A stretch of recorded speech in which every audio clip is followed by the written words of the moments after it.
Few days ago, I saw the most interesting post where a brother just doubled down and said that Flea was a better bass player than Prince could have ever been.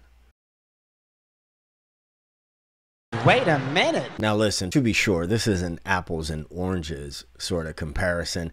Also, what is good and not good is pretty subjective, right? In my opinion, what makes a bass player good is not how well they solo or their technical facility. It's how they approach that instrument and put the bass guitar into songs and grooves. And I love Prince's approach. Now look, at this point, we've all seen the clips of Prince killing it on stage playing bass. We've seen the Party Man tracking bass session, but I'm going to share with you some of my favorite studio grooves, and I'm going to stay away from the obvious ones. Let's go on and start with 1978's Just As Long As We're Together from the For You album. Teenage Prince famously playing every instrument, singing every vocal. And check it, this album is pretty R&B for the time. We don't see Prince flying his freak flag at full mast until about 1980. This album, you can hear all of his influences. You can hear Earth, Wind and Fire. You can hear Larry Graham. And as a matter of fact, on this line, the bass line is very Graham-esque, dance to the music with the thump in the verse. And he's also got this really cool pentatonic lick, or this blues scale lick, that brings us from the intro into the verse.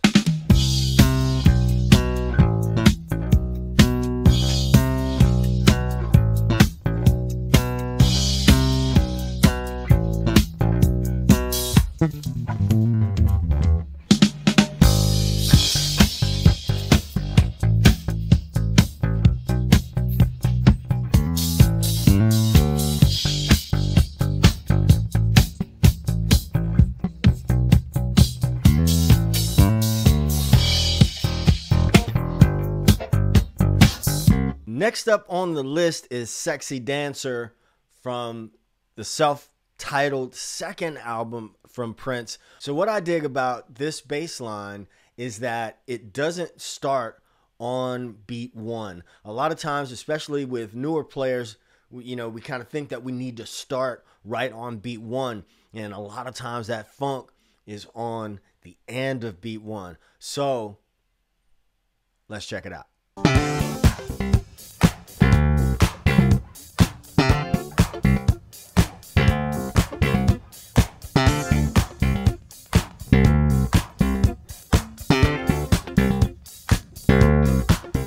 I'd be remiss if I didn't also add that the extended version of this song has an insanely greasy and funky bass solo by Prince. His approach to the instrument is very guitar-like in this solo, but it's guitar-like, but it's also, very Mark Adams, Larry Graham, and so worth checking out. I'm pretty sure that he was playing an alembic on that solo, on this track. So let me know, you Prince aficionados, if I'm right or not.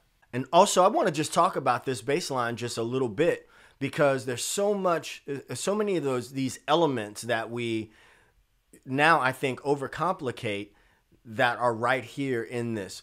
First of all, this is pocket, man. This is a clinic on being in the pocket. So there's this pluck, right, from C to D, and then a down thump on the D. Now watch this. You could do this with a pick, but there's this double, the way that I play it is like a double thumb thing.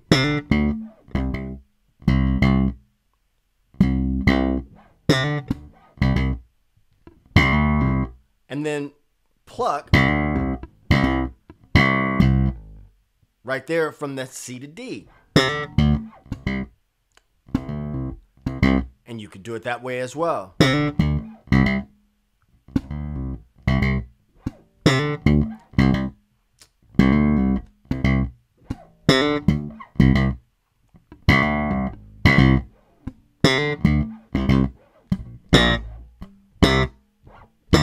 Look, I got to keep it 100 on this. This is the tune that really got me on Prince as sort of a heroic figure in my life. This song just, this utopian vibe. And for a kid that was different, this song let me know that it was okay to be different. The groove is what really started drawing me into the bass guitar, along with all the other stuff that I was hearing at the time. I was about 10 years old when this came out. So this is Uptown.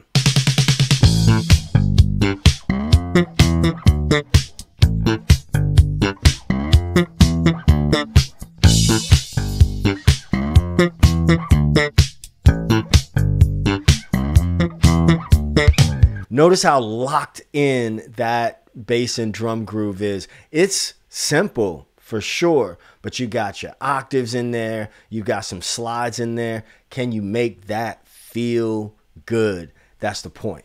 Next up from the same album is Head. You know what it's about. You know what it's about. I can't even tell you to get your mind out of the gutter because that's what it's about. But anyway, this groove, same thing. Those octave, those very, very Graham influence octave plucks and slides and that grease on that. Let me show you what I'm talking about. I'm going to play this for you without a backing track because I want to show you a couple of things. First of all, on the recording,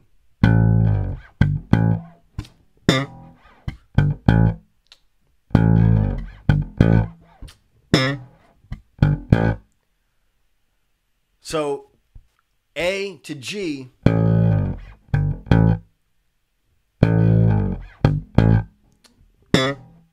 and that minor 10th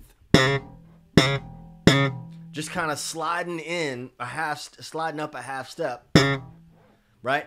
That's greasy, right? We're not getting surgical with that. But now live, you'll hear this.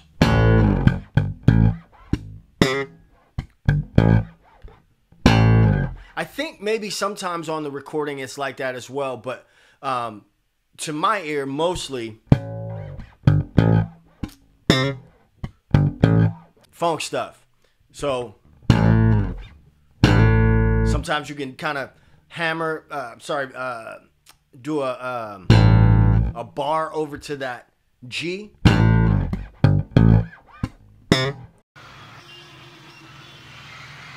I'm going to do this one also without a backing track because I want you to hear sort of my approaches to this, but also I'm going to leave a link to Brown Mark's tutorial on how he plays Lady Cab Driver. Now, I'm going to be honest with you. I'm pretty sure it's Prince on the recording and Brown Mark live. But we all know that Brown Mark was under Prince's wing. And so, you know, we would say under the direction, right? So, but aside from all that, I'm going to direct you, I'm going to show you, and then I'm going to direct you to Brown Mark's version because for obvious reasons, he's going to know better than I do. But this is how I used to play it and how I kind of default to playing it.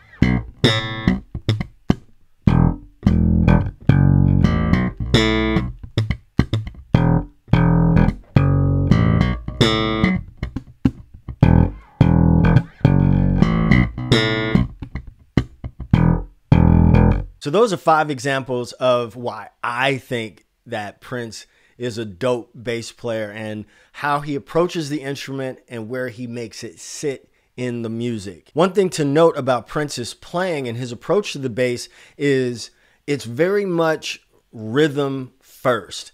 right? It's like rhythm first, note second. You know, I had a very short stint with Jody Watley. The guitar player in that band at the time was Levi Ceaser, and I was also doing a side project with Levi Ceaser. And around that time, I was able to get some of those up close, firsthand insights into how Prince approached the bass, and it was very much, you know, the thing about thinking about the bass guitar like a percussion instrument. Rhythm first, note second.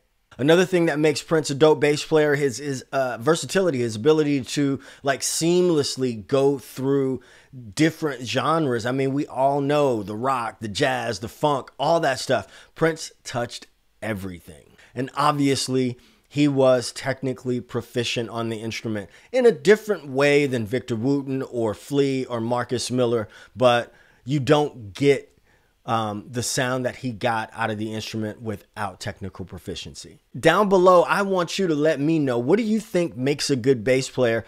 And what do you think made Prince a good bass player? Also, who are your favorite bass players to come along in the Prince universe? So I appreciate you watching this video. Again, if you like the video, like it, subscribe to the channel, hit that bell for notifications so you never miss another video. I'll catch you in the next one. Peace. Two fingers.